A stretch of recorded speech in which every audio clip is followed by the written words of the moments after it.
Ever wonder how you can save water, time, and money in a landscape installation? Drip irrigation allows for sustainable upkeep by eliminating waste from sprinkler and spray head operation.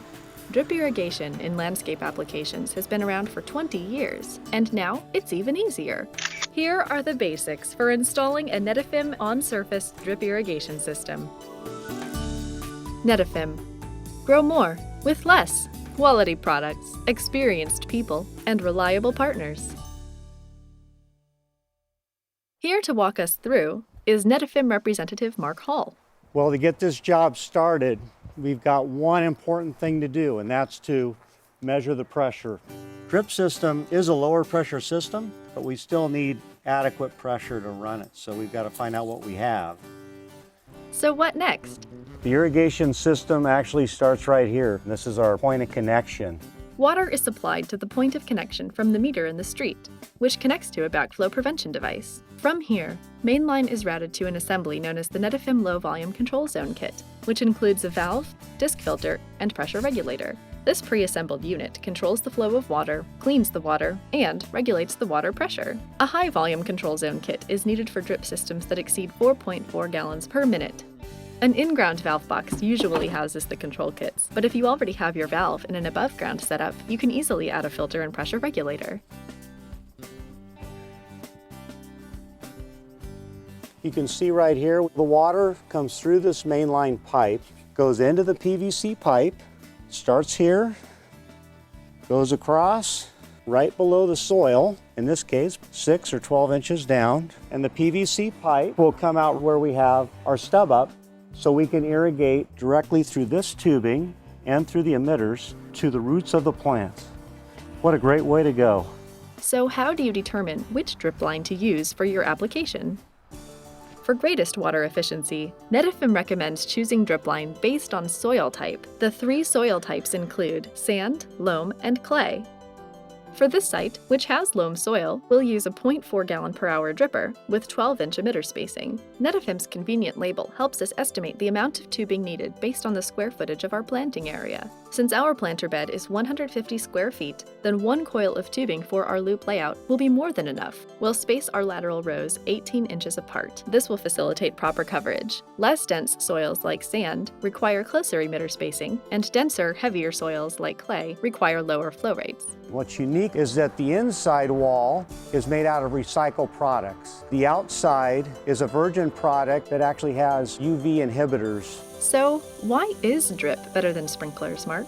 It's a very slow emission of water, which allows the soil to take in the water correctly without having runoff.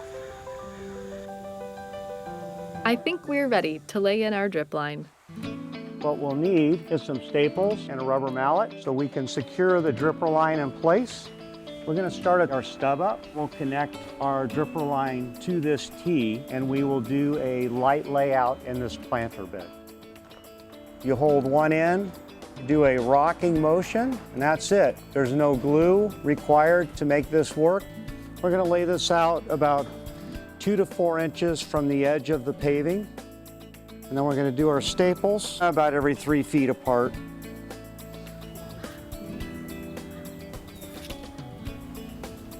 When we get to the corners, you don't even need an elbow, which is great. And it's also a cost saver. If the soil's soft enough, we can press it in with our hand and not use any tools. And now we're actually going to make another turn. Some people call it snaking it. We also have this piece of PVC pipe, cut it to the right width so we know how to space our tubing.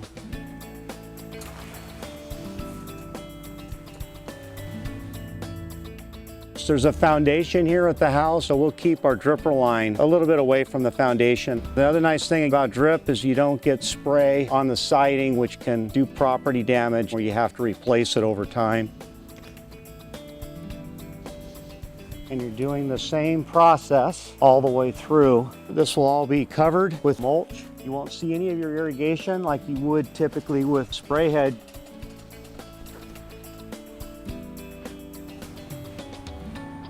We're just trying to keep a continuous loop. That's our goal. When we're doing a light layout or a snake layout like this, we always want to loop it all the way around back to our stub up. So we will install one more tee. You can see we're not using very many fittings on this whole planter bed. It's the less expensive and also the less labor. Okay, we're almost there. Now that we've completed our loop layout, our last stop is to install a manual flush valve.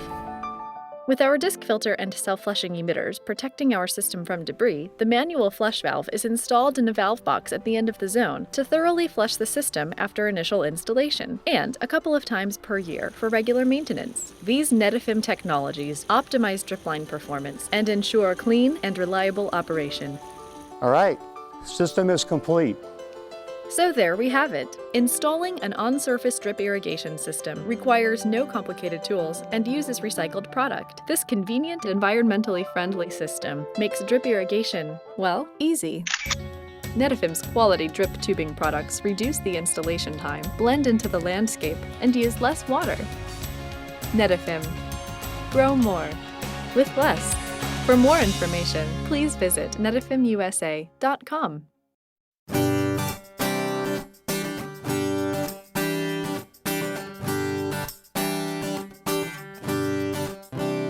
Mm-hmm.